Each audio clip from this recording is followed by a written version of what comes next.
जय श्री कृष्ण सीताराम। केम छो बधाय मजामां? तो हालो रोजનું રૂટીન કામ પતાવીને આપણે ફ્રી થયા છે ને હવે આજે આપણે શું બનાવવાનું છે રેસિપીમાં એ તમને આગળ બતાવી દઈએ। તો આજે એવો વિચાર છે બાજરીના રોટલા અને સાથે રીંગણા ઓરો। તો ખાસ કરીને જોડાઈ રહેજો। તો જમાવટના ઝાડવા આવશે દેશી ચૂલા માથે ગામડાની મોજ।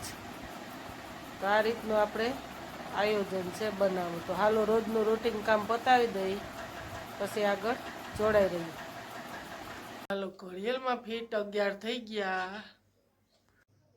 તો જો હાલો મસ્ત રીંગણા શેકાઈ જાય પછી અહીંના ચૂલે આપણે દેશી ચૂલા ઉપર મસ્ત ઓરો બજાવી નાખીને અહીંના ચૂલામાંથી આપણે દેશી બાજરીના રોટલા તો જમાવટના ઝાડવા કરી નાખશું। તો હાલો આગળ ખાસ કરીને જોડાઈ રહેજો। રીંગણા શેકાઈ જાય તે થઈ હાલો મરચાં ને લીલું લસણ ને ધાણા ભાજી ને આદુ સાથે ટમેટું। તો હાલો આગળ જોડાઈ રહેજો। તાપો લાગી ગયો છે આપણો તો બનાવી નાખીએ પાછો તાપ।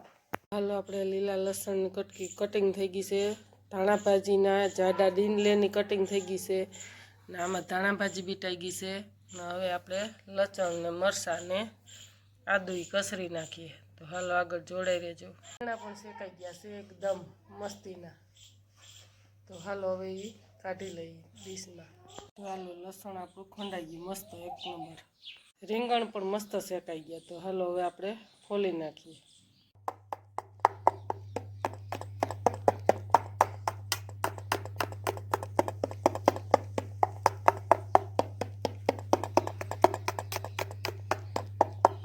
તો હાલો લસણવાળીની બધી આદુ મરચાંની ચટણી અને નિમક ને હવે આપણે હળદર ઉમેરી દઈએ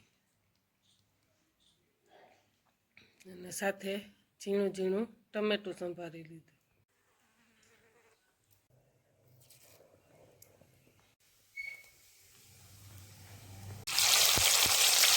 મસ્ત ટમેટા આપણે સંતળાઈ જાય હાવ પછી આપણે ઓરો ઉમેરી દઈએ એમાં।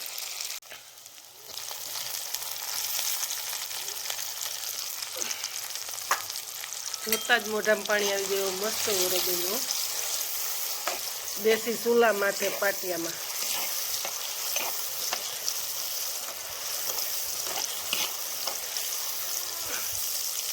તો હાલો હવે આપણે લીલું લસણ ને ધાણા ભાજીની ડીંડલી બે કટિંગ કરી નાખી દઈએ તો એમાં ઉમેરી દઈએ તો સડી જાય ફટાફટ। જોતા જ મોઢામાં પાણી આવી ગયું મસ્ત ઓરો બન્યો। આ ગામડાની મોજ। જો હાલો જેને ડાયાબિટીસ ન હોય તો એને થોડીક ખાંડ ઉમેરી દેવાની। એક નંબર મસ્ત બની ગયો।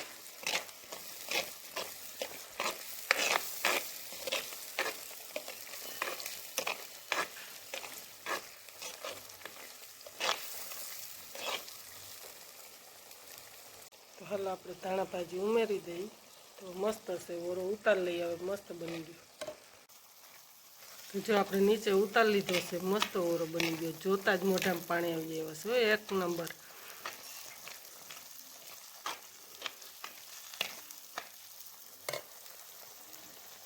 તો આ પાટિયાની મોજ છે માટીના। તો હાલો હવે બાજરીના રોટલા માંડી દઈ।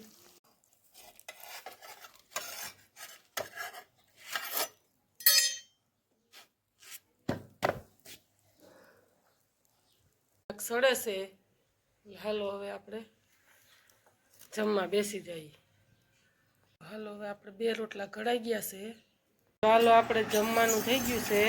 ગરમ ગરમ ઓરો ને ગરમ ગરમ બાજરીના રોટલા। તો જો ઘીથી લસપસતો બાજરીનો રોટલો। વિડીયો સારો લાગ્યો હોય તો લાઈક શેર સબસ્ક્રાઈબ કરતા ભૂલતા નહીં। ખાસ કરીને કમેન્ટ કરજો આપણો ઓળો અને બાજરીનો રોટલો કેવો લાગ્યો। જય માતાજી।